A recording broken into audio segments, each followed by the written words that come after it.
नमस्कार, आप देख रहे हैं लाइव सिटीज़। मैं हूं आपके साथ शिवम। इस साल बिहार में विधानसभा चुनाव होने को है।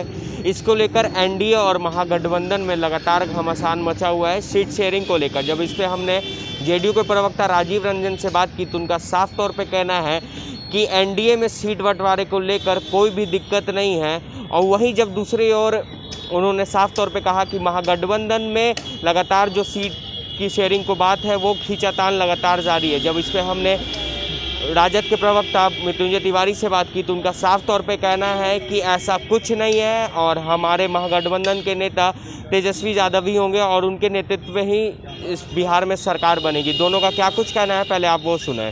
बार बार बीजेपी के राष्ट्रीय अध्यक्ष को और बड़े नेताओं को आखिर ये सफाई क्यों देनी पड़ रही है कि एनडीए एकजुट है? इसका मतलब है दाल में काला ही नहीं, पूरी दाल ही काली है।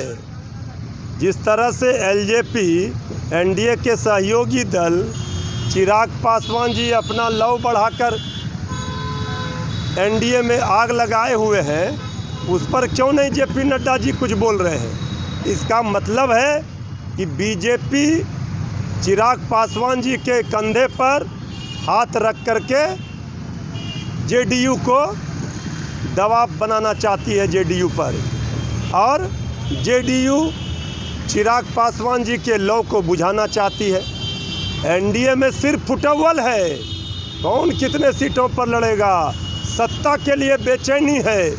इतना चिंता अगर जनता के लिए कर दिए होते तो ये नौबत नहीं आती। जनता के लिए काम नहीं किया। जब मजदूर पैदल आ रहे थे तो ये लोग कहाँ थे? जब बाढ़ की विभीषिका से लोग मर रहे हैं भूखे प्यासे, चीख और पुकार, क्यों नहीं सुन रही डबल इंजन की सरकार? कोरोना से कोहराम मचा हुआ है, चारों ओर हाहाकार है। उस समय तो नड्डा जी निकलकर सामने नहीं आते थे, नीतीश जी बाहर नहीं निकल रहे थे।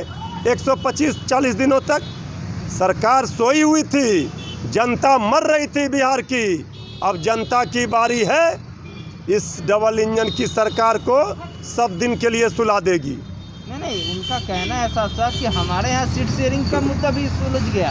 आपके यहाँ अभी भी कांग्रेस कहाँ सुलझ गया? आपके यहाँ कांग्रेस अलग कर रही कि हमको 80 सीटें चाहिए। सीट शेयरिंग का मुद्दा कहाँ सुलझ गया? रोज चिराग पासवान जी सरकार को आईना दिखा रहे हैं, नीतीश कुमार पर हमला कर रहे हैं, जेडीयू चिराग पासवान पर हमला कर रही है। भाई एनडीए में घमासान मचा हुआ है, ये तो दिख रहा है ना। हमारे यहाँ क्या है? हमारे यहाँ मजबूती के साथ सारा चीज़ तय हो चुका है। आप लोगों के सामने सबसे पहले महागठबंधन का सारा चीज़ क्लियर हो जाएगा। आपके यहाँ नेता कौन होगा महागठबंधन का? तेजस्वी यादव नेता है। बिहार की जनता की यही पुकार, बने जल्दी से तेजस्वी सरकार बिहार में। जीतन बाबू मांझी जी को तो पहले से कहीं जाना था, पूरा सम्मान उनका हुआ, उनके पुत्र को एमएलसी बनाया। इसके बावजूद वो चले गए तो जाएंगे, चले तो चले गए, पछताएंगे, फिर वापस घर को लौट कर आएंगे। अजी रूठ कर कहाँ जाइएगा, जहाँ जाइएगा वहीं पछताइएगा, फिर वापस घर को लौट कर आइएगा। एनडीए को नेतृत्व के सवाल पर कोई असमंजस नहीं है। कौन कितनी सीटों पर लड़ेगा इसका ऐलान भी शीघ्र हो जाएगा।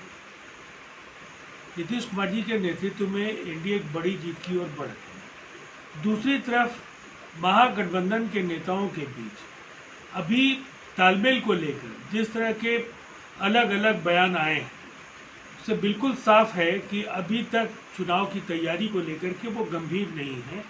और राजद के अहंकार और उनके